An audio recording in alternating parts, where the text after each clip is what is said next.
பிரதமருடைய கோவை வருகை இன்னும் சில நிமிடங்களில் நிகழ இருக்கிறது. இந்த சூழலில் நம்முடைய அரசியல் விமர்சகர் திரு ரமேஷ் சேதுராமன் இணைகிறார். சார் வணக்கம்.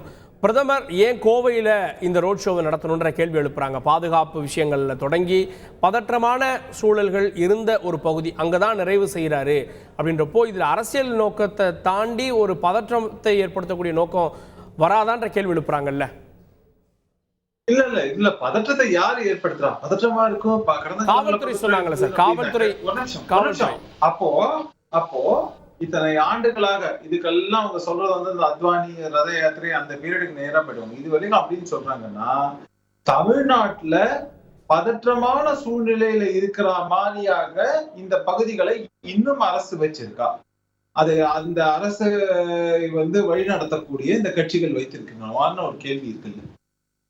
அதே மாதிரி இது ஏன் தொடர்ந்து அந்த மாதிரி இருக்கு அப்படின்னாக்கா அதற்கு தீர்வு ஏன் எட்டப்படவில்லை? இது வந்து அப்ப இங்க ஆட்சியாளர்களுடைய ஃபெயிலியராங்கிற ஒரு கேள்வி வருமா வராதா? அதை நம்ம யோசிக்கணுமா இல்லையா? இன்னொன்னு, பிரதமர் வராரு, ரோட் ஷோ எங்க கர்நாடகால பாத்துருக்கோங்க. அது எலெக்ஷன் ரிசல்ட் அது எப்படி ஆச்சு? இந்த ரோட் ஷோனால மட்டும்தான் வந்து ஒரு இதை வந்து சக்சஸ் ஆக. ஆனா கொங்கு பெல்ட்ல பொதுவாகவே பாஜகவிற்கு அதிகமான வாக்கு சதவீதம் இருக்குங்கிறது வந்து தொடர்ந்து வந்து சொல்லப்பட்டு கொண்டு வருகிறது. அப்படி இருக்கும் கடந்த காலங்கள்ல இங்க இருந்து வந்து எம்பிக்கு தேர்ந்தெடுக்கப்பட்டிருக்காங்க அப்படிங்கறதையும் நம்ம பார்க்கிறோம். அதையெல்லாம் கவனத்துல வைத்து பார்க்கும்போது இது ஒரு முக்கிய இடமாக இருக்கு. இந்த வருடம் இந்த இதுல வந்து பாராளுமன்ற தேர்தலில் வந்து பாத்தீங்கன்னாக்க தமிழ்நாட்டை போக்கஸ் பண்ணி பண்றாங்க. அதனாலதான் பலமுறை வந்து பிரதமர் வந்துட்டாருன்னு பாக்குறோம். அவர் தமிழ்ல பேசுறாரு, திருக்குறள்ல இருந்து எல்லாத்தையும் சொல்றாரு. அப்படிலாம் நம்ம வந்து இது பண்றோம். அடுத்தது பாட்டு பாடினாலும் ஆச்சரியப்படுறதுக்கு இல்லை, அதை விட்டுருவோம்.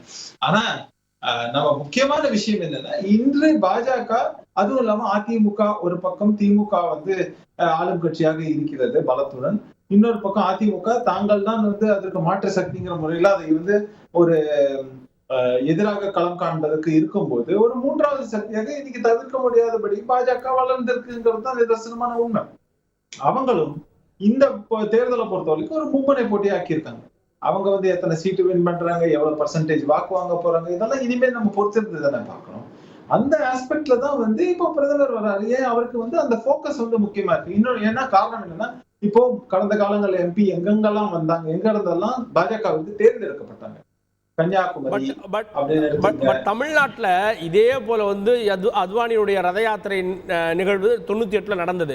ஸோ அதுக்கப்புறமா இந்த மாதிரியான யாத்திரைகள், சின்ன சின்ன யாத்திரைகள், வேல் யாத்திரை மாதிரியானதான் நடக்கும். இப்போ பிரதமருடைய ரோட் ஷோன்றப்போ அது வந்து பெரிய கவனம் பெறுகுது. அதே போல காவல்துறைக்கும் ரொம்ப ப்ரொடெக்ஷன் கொடுக்க வேண்டிய, இன்னும் சொன்னா தமிழ்நாட்டில் மற்ற இடங்கள்ல எல்லாம் பிரச்சனை இல்லை, இந்த குறிப்பிட்ட பகுதியை தானே சொல்றாங்க.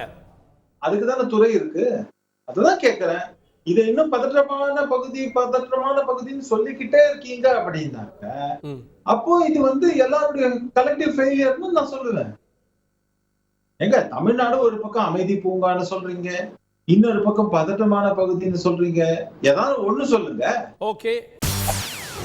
செய்திகளை உடனுக்குடன் தெரிந்து கொள்ள உடனே சப்ஸ்கிரைப் பண்ணுங்க.